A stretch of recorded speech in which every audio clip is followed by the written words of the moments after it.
Hey guys, we're going to install a onboard air compressor on the INEOS Grenadier. So it's our new Belstaff edition. It's got a few unique features that will come in handy for those of you who have this style, but for the most part you can go by the instructions. So here's the box, I'll open it up, you can see what's going on in there. You'll see how much we've got this thing all set up and ready to go. Matter of fact, it will be tested. You're going to see when you get this, it's going to say tested, and then here's your QR code for bringing up the instructions. So the big thing is this guy right here, and let me just get all this out of the way. That's the hose, filler hose. We're going to set that aside. We don't need that for some time. That's what you get. So when you open it up, you're going to notice that your ground is terminated, your power is terminated, and your ignition is fused, and all this stuff is terminated, ready to go. We do zip tie it up so we can store it in there. You're of course going to cut all these zip ties. All these components are tested, so before it leaves our assembly area here, we actually power the unit, we test it, we leak it down. We don't want you to have any problems after you've installed your unit. So you've got a short little stainless steel line here. It's going to come in here to the ARB fitting. You've got your little rubber cover, pre-wired ARB switch that will also illuminate when it's in the on position. As well, the unit itself, you probably won't even realize it, but the unit itself is bolted down to a place with the ARB mount, which is rubber insulated. There's some of these small rubber insulators here, but then on top of that, we've installed another rubber insulator on the foot pad underneath. So not only is it rubber insulated by what ARB uses, it's also got an additional rubber insulation provided by Agile. And then what we're going to do is open up your phone and it'll bring you right to the instructions for it. And if you don't have a QR code, just go to the website and you can find it under instructions on the actual part. My recommendation is read through everything, get yourself familiar with what you're going to be doing. I probably won't go exactly to these instructions, so just kind of follow along, but do use the instructions for reference. They're probably a little bit more detailed than I'm going to be. The tools you need, very minimal, of course, Torx and some metric tools. So let's get started. We're going to pull out the seat. So move your seat all the way forward and all the way up. You're going to want to remove the headrest too. This one's got a sunroof in it, so it'll pop off real easily. And you're going to take out these two rear guys. I'm going to remove the seat completely out of here. There's a T30 right here. Just kind of loosen that up. You can put the screw right back in there, and it kind of manipulates it way through there. But just reinstall the screws so you don't lose it. Now we're going to tilt the seat back. You're going to want to push down on that to press that. And as you flip this lever, it's just going to release and pull the mechanism completely up nice and straight. And voila, your seat's disconnected. So it's real important now when you're disconnected, you don't turn on the ignition. If you turn on the ignition, you're going to get a check airbag light that only the dealer can set for you. So the other thing we're going to do is I'm going to use a panel popper. I'm going to pull off this lower one here, and I'm going to come in here. This one's a little bit of a tricky guy. Now we can remove the seat. And if you're ever working on these rigs, pulling the seat out is not that big of a deal, and it really gives you complete access to the inside of the vehicle for things underneath, pulling off panels. So not a bad exercise for us to know. And get the seat out.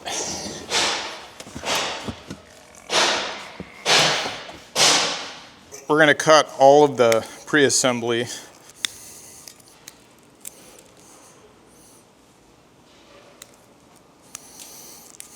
Pretty soon we'll be ready to bolt this in.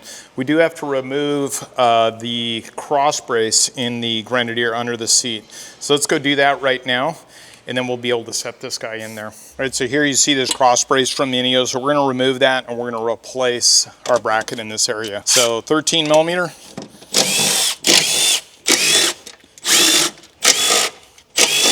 And you want to keep all that hardware, and we are not going to be reinstalling this piece. So we'll just set this out of our way on the bench, and then all this hardware is going to enable us to put our new bracket back in. Installing the air compressor is not that big of a deal. Running the wire into the back is going to be a little bit more work. So I'm going to spend a little bit of time. I'll show you how to remove the seat. This rig's unique. We do not have a little fuse box, which is on the passenger rear side. like most Grenadiers do, because this one does not have the rear plug, and there's a few other features in this that we don't have, so we're missing that complete box. Okay, so we're gonna close this side up because we're not gonna be going into there. So we're gonna go on this side here. Not in the instructions, but we'll show you how to do it, and it'll give you the idea and kind of just reverse for that side. Probably easier for me to remove this piece. So we're gonna remove this completely. Little bolts here. There's gonna be 3 of them across here. Be very careful when you pull these out. Sometimes they strip inside and there's like a little insert in the seat. Just be patient and pull these out nice and gently. Yeah, we'll set these screws aside.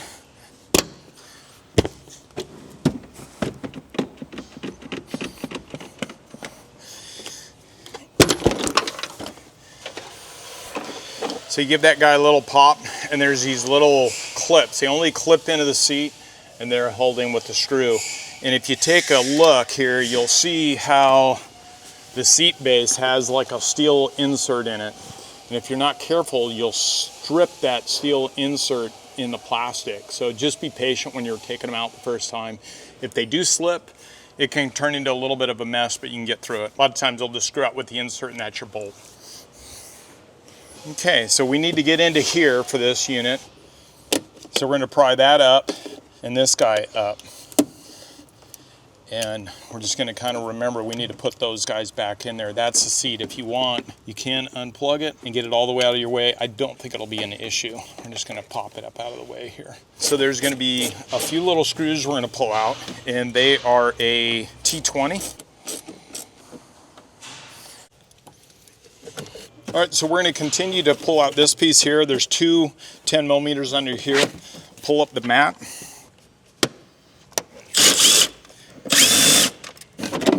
Remove those 2 10 millimeters, and we'll just set this piece out of the way. So now comes the fun part, getting these guys here, which are in a very peculiar spot. And these are T50s. 1, 2, 3, 4 10 millimeter bolts holding in a piece of plastic. A little bit overkill, INEOS, but we're gonna pull them out. Be careful, because sometimes these can also spin in there. If we get these just right, make sure you line them up nice and good. And we got that one. So there's your 4 10 millimeter bolts. All right, so now we've got this piece out of the way, the forward piece. We're gonna remove this piece. All of our big bolts are out. This thing can seem like it's not gonna come out, but it does come out. So we're gonna get this guy and go forward here. So we're gonna pick it from underneath here and get it to this side of here. And then we're gonna get this guy up over here and just make sure this is in that notch there. But you're gonna get the back end of this out first, and it's gonna pop out. And that's that. So some of the harder work's turning out pretty easy, but we need to get access to this little fuse box right here. So we're gonna come and pull our power directly off of here. And if you haven't seen those, they look like that. And basically you've got a bar going across here which puts all your power, and then we're gonna put our fuse is gonna come in. This is actually, this square piece is a fuse, and it is a special fuse unique to this company called Little Fuse, which we also offer. And they take a special stud and everything in there. So this is what we need access to. And then we also need access to the fuse box right there. We need to run our wires through here. And along with those, that bundle of wire, there's gonna be some big fuses on there. So it can get a little tricky. We may need to disassemble this a little bit more, hopefully not. We need to basically access and put our wires in through here. So one way, in the instructions, they do have you pull this off. I'm gonna go ahead and pull this off so you can see how it goes. Basically, just get your fingers in there.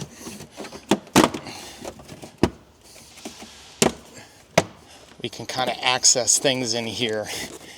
And I believe you can also take off this front panel here. Yeah, there's 2 screws right here, underneath here. So let me pull those out. We'll get this completely out of the way so we got a better view out of it.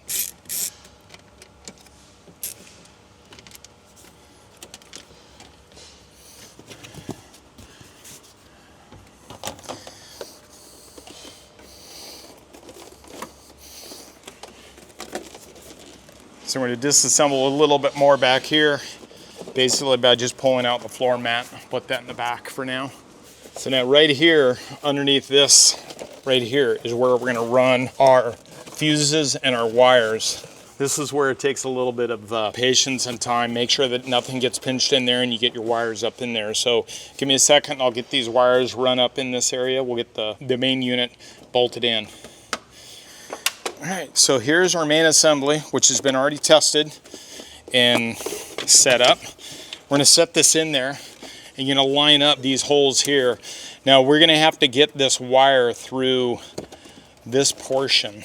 Right in here, you can kind of see where the wires are right there. So we're gonna tuck it through there and get it in. Now this guy here, this is your ground. We don't have to run the ground wire all the way to the back. That guy's gonna sit in here. So less wires to run through. However, we gotta get this big old monstrosity through that hole and not damage anything. Because this one's being unique the way that it is, I'm gonna go ahead and take this side off. I was hoping not to, but we're gonna wanna get in there. This is gonna show in the instructions how to do this side. And it's pretty much the same as what we did.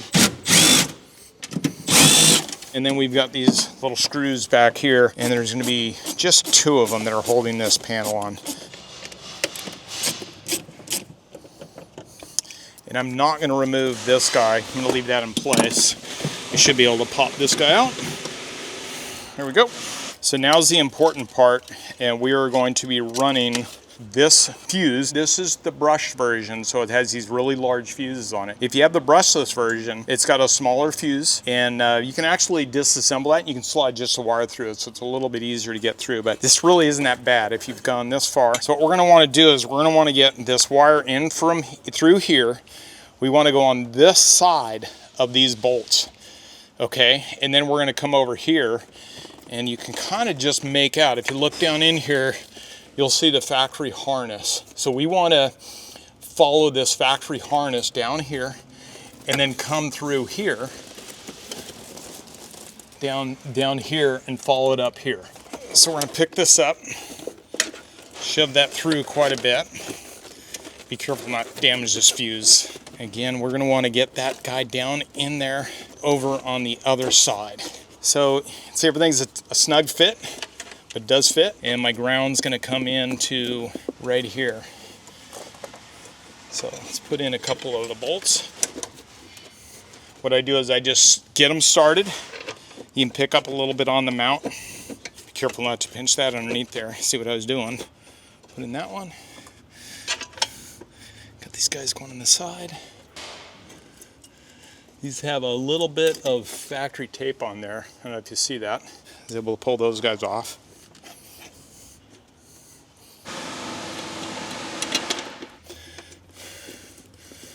Down there, just be careful as you're putting in the ground. And then we're validating that this guy is up here. See how we're way out of the way, because you remember when you bolt in your seat's going to bolt into here. We don't want to pinch anything in there. So you see how I've got that up in there. If you're really concerned, you could probably take a zip tie and loop a zip tie through there and tie it off if you're worried about it. But we're just going to continue to route this up in there. Through the back.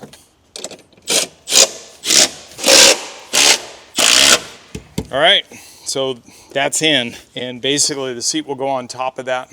Let's finish up the wiring in the back before we button everything up. I'm going to run the main bulk power cable to the back of the battery. Now this one is unique, so we're going to go to this side over here. Normally in the instructions they're going to have you go to the fuse block on this side. If you want, just continue to follow those, and well, you should just follow those instructions. However, if you want, you can also just do it this way and it will still work the same way. I'm a big tape guy. I'm not a zip tie guy. So I'm going to tape this where I want it. I think the tape's cleaner, and you can also just reuse it. So I'm gonna come in here and remember those guys there. So we're gonna go kind of, I'm just gonna put it, am I going to put it through there? I'm going to put it through it.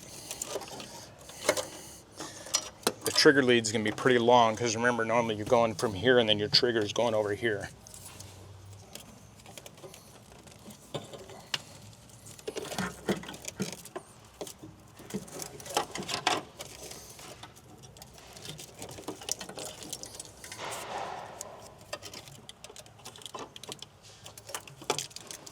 And then what we're going to do is we are going to pull into this one here. Now I'm making an assumption, but if you don't have the fuse box on that side, this shunt here is going to be blank. So keep in mind that your fuses are here, and that is the fuses for the ARB.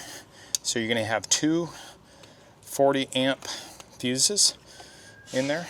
So we're going to want to go to either this shunt or this shunt. So these are non-fused. All these other units are fused. As a matter of fact, I think this one here, yeah, this one's 60. Even though this one's empty, you don't want to go to that because potentially you could draw more than that. So we're going to come into here.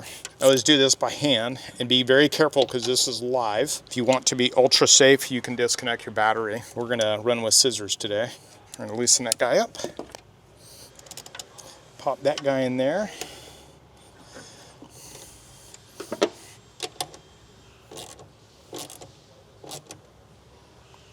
Yeah, it's tight enough. This is not fused. This is fused here. And then when we reinstall our piece back here, we want to make sure we have access to get into these fuses. So we may need to like pop it into place first before I do a permanent installation. This guy can get put on. And as you can see, once you put that plastic thing on, you really can't service this. So what we're going to do too is replacing these big bolts, we're going to put in the plastic bolts that we sell. There's like a little kit you can get, and then it makes it much easier. You don't need that big steel bolt holding them in. So now the next thing is we're going to install the trigger wire. So the trigger wire is this guy right here. There's a fuse. Not a bad idea to carry an extra one of these. We do sell them on the website. So we're going into this empty one right here, and this is an ignition hot. And what I mean by that is when your vehicle is on, this will have power to it. So it's keyed hot. And what's really important, you want to make sure that this tang installs into the metal down there so that it is supplying through the fuse the power that's going to the unit. And that's that. We've pretty much run what I'm going to call the heavy lifting in here. We're going to probably have to do a little bit of buttoning up when we put the plastic piece back in. I want to see how these things sit. But for the most part, heavy lifting's done. So you're going to be doing the installation of your other components back in. If there's any other points that come up, we'll make sure that we point them out to you. The seat goes back in. You're going to hook up your wiring plug underneath before you turn the ignition on. We'll reinstall the plastic so you can see how that goes back here, and we'll button this up. But hopefully this setup here will help people that do not have the fuses underneath there. They can just refer to this video. So I'm going to kind of fish this stuff through here. Key is to get that down in there. Now when you're doing this, you just want to make sure that you guide that piece down into place. There we go.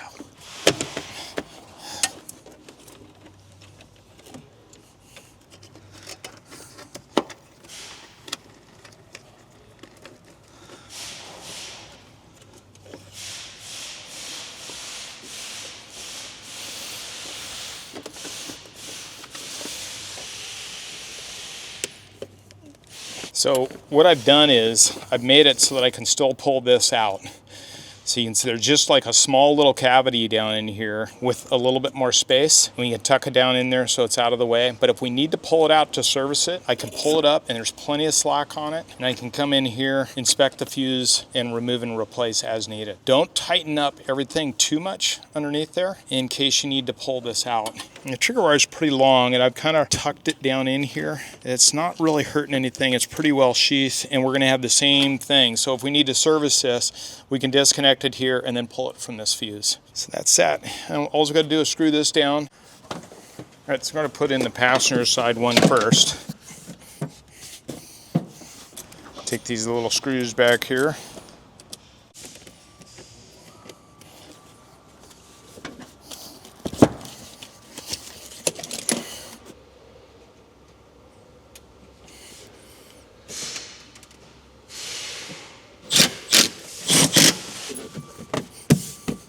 Look, it doesn't even look like we were here.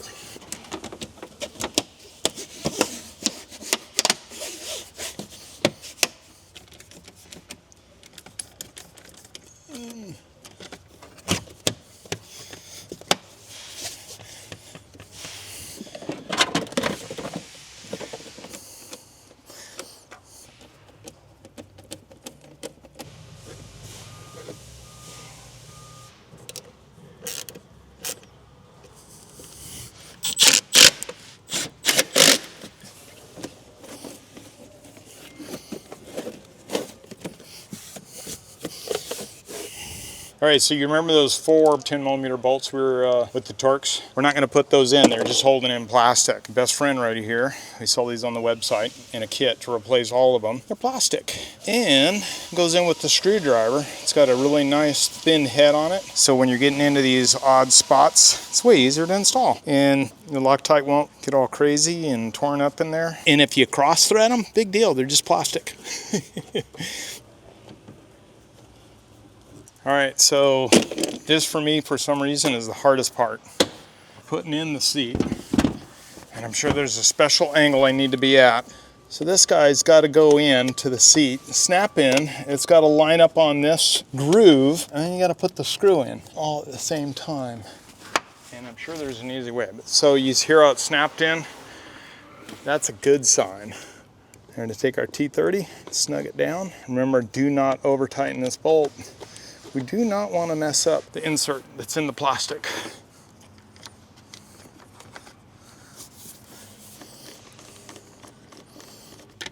Well, only the 100th time I've done this, but let me tell you, it doesn't always come this easy.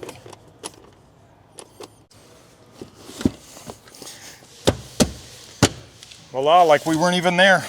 All right, so we're going to position the seat in, and what I normally do is I'll just set it in here, lay it back, and I'll plug it in, get that out of the way, and I'll pop everything in place. So we've double checked everything, triple checked everything down here. We all look good. We've done everything but start it up. I'm gonna go ahead and put it in without starting it up, but let's get the seat in.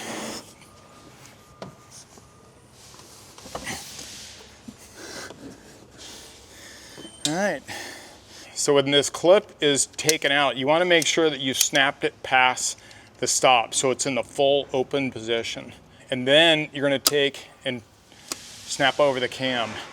But it's important that your cam's all the way open past these 2 detents. And then we're gonna pop this guy back in here. And then as you see here on the seats, there's like a metal boss that holds the seat up. So what we're gonna do is put this into place. And unfortunately, I want to move, we're going to do the back first. So I'll pop that down.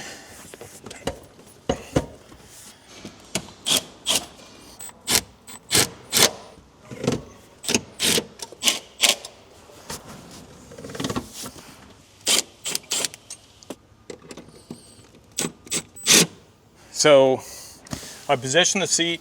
You may have to move the tracks around a little bit. You line them all up. Don't over tighten them until you get all 4 bolts in. I did install the rears. You do have to snug them down quite a ways so you can slide the seat back, put in the fronts, and now we're going to tighten them down.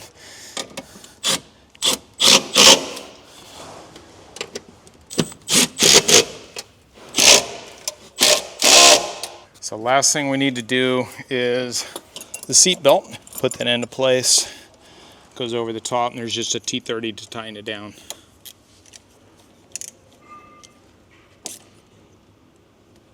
So now that we've got the seat in, everything in position, we're pretty happy with the way that we put everything in, mats and all that. Make sure that you check the position of the seat, put it in the lowest position, move the seat forward and back. There's a very large black plastic clip. Sometimes it'll just kind of push on that, but for the most part, you want to make sure that you're not catching anything of significance underneath the wire. And a lot of times you're not that far back and down, but if you are, you want to make sure that you can get to that.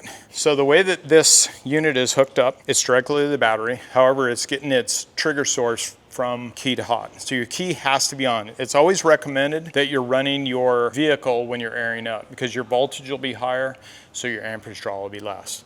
The other key feature is if for any reason you left the switch on, you were to exit the vehicle, this wouldn't run all night and drain your battery or burn up the compressor.